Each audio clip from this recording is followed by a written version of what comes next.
50 points in a game 7. Is that impressive? Because I remember somebody was touting about how somebody scored 48 in the game 7 in an OT. He didn't need OT. You remember the toenail game? Yeah. Dominique got 47. In those two performances, they came up on the short end of the stick. Now, here's what made it so impressive. Andrew Wiggins was the next highest scorer. He had 17 points on 5 of 16 shooting, 6 of 10 from the free throw line. Okay, how about the other Splash brother? He was 4 of 19, 2 of 10. And the Warriors got 18 points from their bench. So every point that they needed from Steph. He had never, ever shot the ball this many times in a ball game. Now, that's an interesting stat, isn't it? Yeah. Oh, thank you for bringing that up. So Keep on going. Okay. Now you're hot. Yeah, so Steph Curry made 20 shots. His teammates made 23. Wow. Voila. Let there be light. Skip, at some point in time, we've got to give the man the credit that he's due. And I understand that there have been other historically great players. But what Steph did yesterday, whatever praise and adulation you want to heap, is more than deserved. Because yesterday was a virtuoso for Steph Curry. Because you have said so many times, in moments like this, he's come up small. Game 7 against in the 2016 finals, where was Steph? Well, where was he? Can you help me? No. No, I'd like to know. You know what? That's over. He can't do anything else about that. But what he can do in this game 7. Yeah. Oh, how about 8 rebounds? Can I interest you in that for a 6-3 guard? Good. What about 6 assists and 1 turnover? It was very good. Yeah. That might be the best stat on his line is the 1 for 1 turnover. Handling the ball as much as he did and turned it over 1 time. That is sensational. Oh, so Steph Curry, first quarter, he had 10 points on 4 of 6. Second quarter, 10 points, 4 of 9. Third quarter, 14, 5 of 12. Fourth quarter, 16 points, 7 of 11. So I don't really know what else he could have done. Game close in the fourth quarter? Why wasn't it close? Why wasn't it close? I mean, if you're going to tell the story, tell the story. Is it my turn? No. I can go. I can really go. No, you keep saying the game. You said the game wasn't close. I need you to tell the story in its entirety. Yes, I will. I'm about to when you give me the floor. Because he had 30 points in the second half. That's why the game wasn't close. Because every time they tried to do something, Steph Curry would shoot it down. Skip, look, Andrew Wiggins had played great up until this game, game 7. Clay was playing good up until this game, game 7. Steph had to do what he had to do in order for them to win this ball game. They was 43 of 100. Steph Curry was 20 of 38. Okay. If Steph Curry doesn't do this, they're going home. He did this on the road, not at his home. He did this in a hostile environment. He did. We understand that Sacramento is a very, very good team, especially at home. And he went in there and did a demolition job on the 3rd seed at home, hostile environment, and they're a good team with 2 All-Stars. He did that. He did that. Virtuoso. Who was the second All-Star of theirs? Fox. Second All-Star. Sabonis? Oh, thank you. Did he look like an All-Star in this series? Big Loom gave him that work. Loom put that work on him. Okay. I think it is now my turn. And I would like to preface everything I say by, I think I first guessed Stephen Curry a long, long time ago because I can go all the way back to 2009 and his draft. And I was on the other network. And I cannot tell you how many days I came to work and sat in this side, not against you, but against this expert and that NBA expert and that analyst and that expert and that one and that one. And they just lined them up. And they all came in and they said, give it up, man. Blake Griffin is the pick, the #1 overall. He's going to change basketball. He can jump out of the gym at 6 feet, 10 inches tall. Never see anything like him. I said, I saw every dribble he took at the University of Oklahoma. He can't shoot past 1 feet. He can't shoot from more than 2 feet from the rim. And everybody said, nope, it's Blake Griffin. I said, no, it's the little guy at Davidson. Go look it up. I dare anybody to go find it on YouTube. I'm pounding the desk for the little guy from Davidson. They said, he's just a shooter. I said, no. You got to watch. He has not a good handle. He's got a great handle. And what I loved about his virtuoso performance yesterday was, especially in the fourth quarter, what was on display the most? Not his three-point shooting. It was his handle. He's dribbling through the Kings like they're Washington Generals, like they're just set decoration out there. They're just at a loss because they can't. He looked like Curly Neal. He did. They can't keep him from the rim. Right. It's not from 30 feet. It's from no feet. That's where he destroyed them in the fourth quarter after they basically just waved the flag and said, we give up. You are too good. So for the record, I first guessed Steph. I love Steph, but he does have a history of coming up even smaller than he is in fourth quarters in big games. Yesterday was not one of those games because the fourth quarter was not required. Because what did we see in the third quarter? Because the game was lost by the home team in the third quarter. If I could bring you to, here's my third quarter stats sheet. What do we see in here? We see that, wait a second. Is it possible in the third quarter that Golden State got 13 offensive rebounds? Is that possible? Yeah. So checked on this, and would you believe that's the second most in any playoff game since 1951? Somehow the Nuggets against the Trailblazers back in 2019 got 14 in the fourth quarter. But this is in the pivotal turnaround third quarter. Kevon Looney, are you looking at your numbers? Yeah. Wait, how could that? He gets 10 rebounds in a quarter, but more important, he gets 7 offensive rebounds. Now go down and look at your all-star down there under. This is just for the third quarter. Look at the all-star for the Sacramento Kings. He had no rebounds. Sabonis has 0 rebounds in the third quarter. Are you kidding me? He has 0 points, too. He has 0 points and 0 rebounds. And Kevon Looney has 10 rebounds in a quarter. Yep. And remember, Sac is up 2 at half, and I'm thinking, okay. Yes. And it took all of Steph's greatness in the first half to keep him close, to keep him in the game, because it was all Steph all the time. Then Steph comes out early in the third quarter, and he bombs a 3, and I'm saying, uh-oh, here we go. Yes. But then who joined the party? Klay Thompson, here he comes. He makes a little 13-foot fadeaway on the baseline, and then he comes right back down and hits another 3, and basically it was over right there. Right then and there, game over. And Looney had a putback with 5 minutes and 30 seconds left that put the visiting team up 9, and they wind up 10 after 3 quarters. And the fourth quarter, to me, was just a Steph montage. It was just a Steph parade to the basket.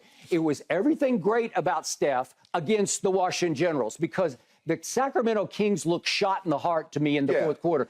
And help me out on this. I thought Davion Mitchell, the kid from Baylor in his second year, I thought in the first 4 games, he did a pretty good job on Steph Curry. I thought he at least bothered him. He could stay in front of him. He could stay down. He's built wide. He's tough. He's strong. And he is a handful on defense. What happened yesterday? Help me out. Well, I'm looking at the final box, and I'm saying, where did he go? Well, he played 8 minutes yesterday because that kid, Terrence Davis, all of a sudden he caught somehow Mike Brown's eye in Game 6, really Game 5 and 6, and he started playing him like crazy. And Steph said, seriously? Steph kept looking at him like, seriously? It got so bad in the fourth quarter, Steph was playing with his mouth guard out. Usually it hangs out before free throws. He is dribbling the ball up the floor with his mouth guard hanging out because he's saying, Terrence Davis, are you serious? And I thought the 1-2 punch of Davion and De'Aaron Fox on Steph was pretty good for a while, and then all of a sudden it's all Terrence Davis all the time, and then he played all the minutes that Davion should have played. Well, Skip, look, Sacramento has spit their wad in the first half because they did all they could, and they really couldn't get any separation because of Steph's greatness. And you could see it, Skip. They're like, damn, how much better can we play to only have a 2-point lead? Okay. And then when they come out the third quarter and the Warriors go boom, boom, boom, and they look up, they're like, damn, we down 9. That's it. That was it, Skip. I gave you everything I had. Yes. And like when the Rumble in the Jungle, when Big George said he hit Muhammad Ali with everything he got, and Ali lead it That's all you got, Big George? Yep, that's it. Oh, you got? Skip. Okay. Hey. Okay. So they hit the Warriors said, that's all you got. The Kings said, yep, that's all we got. Okay. In the second half yesterday, a guy I have come to love, a guy you have come to love, a guy who led the fourth quarter in clutch scoring this year in the NBA, went 2 of 9 from the floor. Listen, Shannon, if you want to know the God's truth about this series, it flipped on its head when De'Aaron Fox fractured his index finger on his left and shooting hand during Game 4 back in Golden State. Remember that? Yes. Okay, so let's walk back carefully through what just happened in this series, just to frame it. Let's put it all in perspective. Do you remember what happened in Game 1 at Sacramento? Do you remember Steph had a 26-foot three to tie the game with 0.8 seconds left, and he missed it. Okay, so he missed that one, so they go down 1 game. And then in Game 2, in the fourth quarter of Game 2, Steph goes 0 of 5 from 3. And with 2:29 left, he missed a 3 to tie. So he was 0 for 5 from 3. So he wasn't any good in that fourth quarter either. Game 3, Golden State goes home and is dominant and is up by as many as 23 in that game. So it was just a wipeout. But now we come to the pivotal Game 4. Remember what happened in Game 4. You actually lost a little bet to me in that game. But Steph has a dagger 3 with 57 seconds left to put them up 8, and he missed it. Then he calls the timeout they don't have. I'm not condemning him for that. He just lost track. Steve Kerr should have been a little more vocal about it. We don't have any timeouts, guys. Should have been pressed that upon everybody. So I'm not condemning Steph, but it was one of those moments where you're like, oh, bleep. You know, what are we doing now? And all of a sudden, De'Aaron Fox does hit a big 3, and then Steph has a floater. It was like a 15-foot floater. It would have put them up 3 with 14 seconds left, and he missed that. And all of a sudden, it's just a 1-point game. Okay, then it came clear to me what happened on the last play of that game. Remember, Harrison Barnes ends up taking the shot.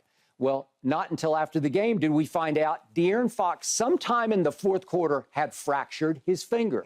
So now it came clear why De'Aaron didn't try to force the action to take the last-second shot.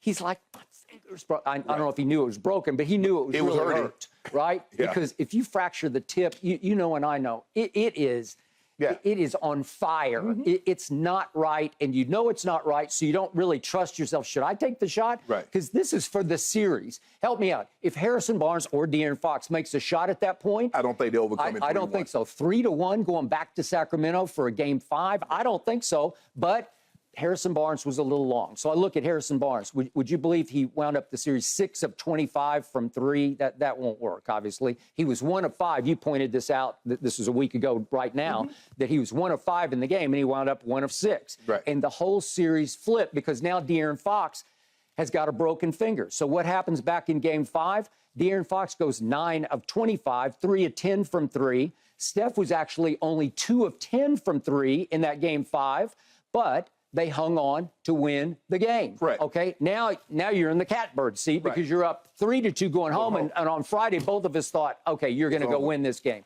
I don't know exactly what happened on Friday night, but nothing good happened because Malik Monk and De'Aaron Fox happened. They just took over. And by the way, down the stretch of Game 5, they had their shots. I didn't get into this, but remember, Malik Monk had a 3 to tie with 1:04 left, and Steph was 0 for 2 from 3 in the fourth quarter. That's Game 5. So then Game 6, the Kings just take it over. Everybody's good. Steph wasn't bad in Game 6, but the Kings were good across the board. And Terrence Davis did get up into Steph and bother him a little bit. He sort of played football with him and roughed him up. Well, I just showed you Steph wasn't great in this series until the first half yesterday. He was great in the first half. Well, I think he was great the second half because he ended up scoring 30 in the second half, Skip. But to mention your point about Harrison Barnes, Skip, he only played 14 minutes yesterday. That's how bad he had played, and Mike Brown saw the way it was trending. He was just terrible. He was terrible. An ex-Warrior that Steve Kerr said one of my favorite players ever to coach. Well, he was his favorite player in this series because he was just bad. He was bad. He was ghosty. He was just like, where are you? What has happened to you? 4-point Skip. The man played 14 minutes. He got 4 points, no rebounds, no assists, no block shots, no steals, no fouls. Okay. So he was just out there. All right. So I didn't blame Steph for taking so many shots, but you realize his 38 shots was the most of his whole career. Yes. All those Yes. playoff games, Yes. all those regular Yes. season games, both those 2 MVPs. Yes.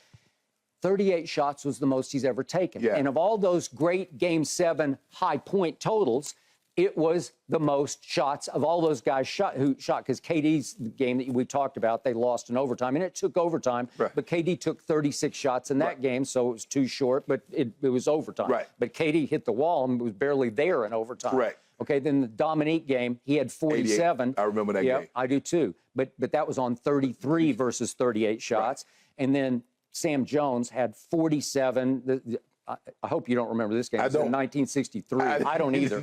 But it was against Oscar's Cincinnati Royals. Do you remember this? Oscar Robertson's. But he had 47 on only 27 shots compared to 38 for Steph. Right. And then Luka had a 46-point game with only 30 shots. Right. So again, Steph took high shots to get to this total. Right. But again, I don't have a problem with that. I'm just trying to frame it. Right. I'm trying to put it in perspective because he thought there's nobody, I got to do this. He had to, because his guys, the guys that he's counting on, was one. Andrew Wiggins is 5 of 16, 1 of 5. Yep. Clay is 4 of 19, 2 of 10. Yeah. So the guys that I normally count on to give me points, they can't give me points. Okay. So Steph, I got to be aggressive. He got one little burst from Clay, who had mostly feet of Clay yesterday. Right. But that one little early third burst where he goes baseline jumper, 3-point shot, that helped because it put them over the top. Right. And that's when you could just see the body language of the home team, like, I think we're done for this year. Yeah. Right? Yeah. Okay. That was basically it, Skip. And they really got nothing from the bench, with the exception of that one game. Jordan Poole did not have his best series. Okay. It bears being watched. You see Draymond tried to talk to him one time, tried to talk to him yesterday. He brushed Draymond off. I thought so too. And they said Steph, the Athletic reported that Steph gave him a talk, not a pep talk. He talked to the team in ways that he usually does not. Right. And he called out a couple of the younger players, such as Poole and Kuminga. He doesn't want to hear anything about how many minutes you're not playing or no pouters. If you want to pout, don't get on the bus, because they bust to Sacramento, obviously. Well, and that's the thing. Because here's the thing. Normally when a guy that doesn't talk or doesn't give speeches gives one, something is about to happen. Okay. This is, and from what I'm hearing, this is not Steph's MO.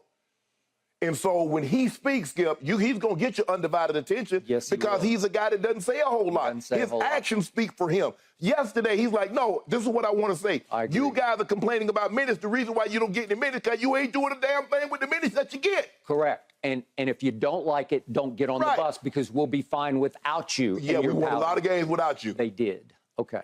Now, just to frame this, and I'm not piling on, but you brought it up, just to frame, because it's going to be fascinating going forward, because now we got Steph versus LeBron, and you know and I know these games are going to go to the wire. They just do. Yes. Okay, so just to frame Steph's career in the finals, 2015, it took Iguodala to turn around that series when I thought LeBron had played his 3 greatest games ever in a row. Those first 3, it was Herculean. It was mythical. It was Rushmore-esque for those 3 games. Right. But Iguodala turned it around when he got inserted into the starting lineup in Game 4 in LeBron's house. You remember that? Yes. Okay, then we go to 2016, Games 5, 6, and 7, when LeBron and Kyrie came back from 3 games to 1. In the fourth quarter and overtime of those games, there weren't overtime. Let's just do the fourth quarter. Steph was 6 of 20 in those 3 straight fourth quarters, 3 of 12 from 3. And in the Game 7 fourth quarter, he scored 3 points. He had no free throws, no rebounds, no assists, 1 turnover. Right. He was 1 of 6 from the floor and 1 of 5 from 3.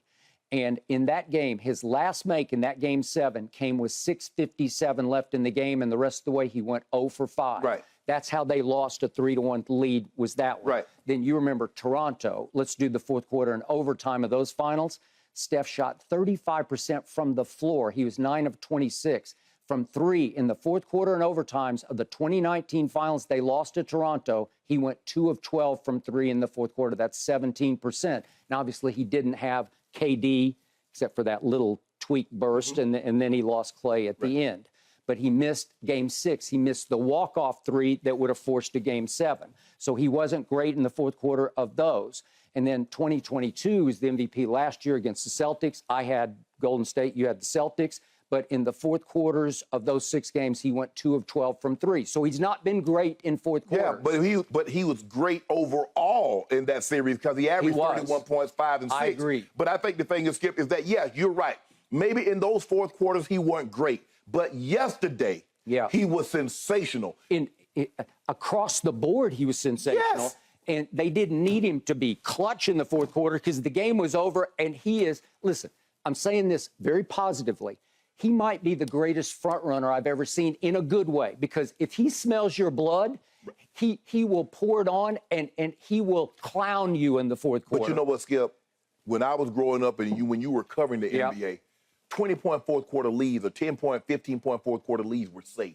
They're not safe anymore since the advent of the three-point shot and the way the guys can shoot it. Yeah. So I just thought De'Aaron Fox was just he just couldn't do it. He was their money man, and in the fourth quarter yesterday, he was horrendous, right?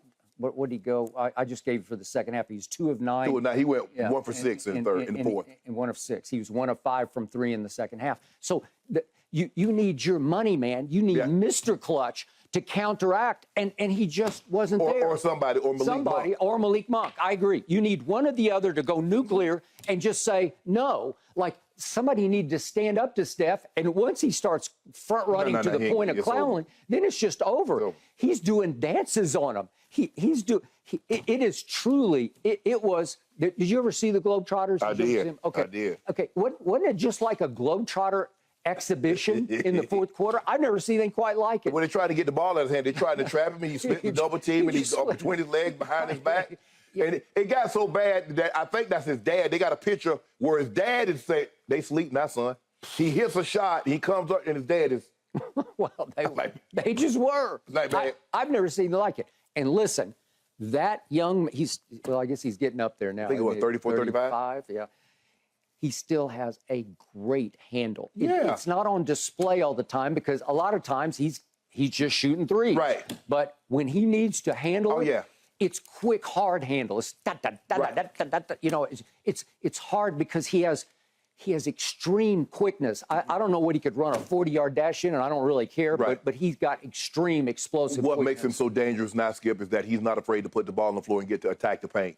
Because once upon a time, Skip, he would settle for the three. I totally agree. But now he'll make you pay. If you hugging up on him, he'll go by you. He's got every kind of whipped cream shot you can want. Yeah. Any kind of up soft off the glass, he's got a repertoire. Yeah. And you know what? He's one of the few guys that I believe every shot that you see him shoot in the game, he has tried in practice. He does it in practice. I agree. From the layup package to the threes, because you watch him warming up, he's shooting 4 or 5 threes from half court. He walks in a little closer, shoot 4 or 5 from there. He goes to the timeline, shoots 4 or 5 from there. He will. It was overall impressive. The magnitude of it was something to watch. Yep. And so will be LeBron versus Steph. Go. Here we go. Did I tell you GOAT would go do that? I know your GOAT would do that. What did he do exactly? Don't do that. Huh? Don't do that. You saw that dunk behind the back? He did do that. And then he hit a three. He said, "I'm done." He's out, but before I leave, he hit a couple of threes. You see that long with his head? Yeah, I don't know about the rest of the series. Did he look at Dylan Brooks? Yeah, you. Yeah. Thanks for watching, Undisputed fans. Subscribe here to get the very latest from Skip and Shannon. Plus, go watch a few segments from our other shows on FS1.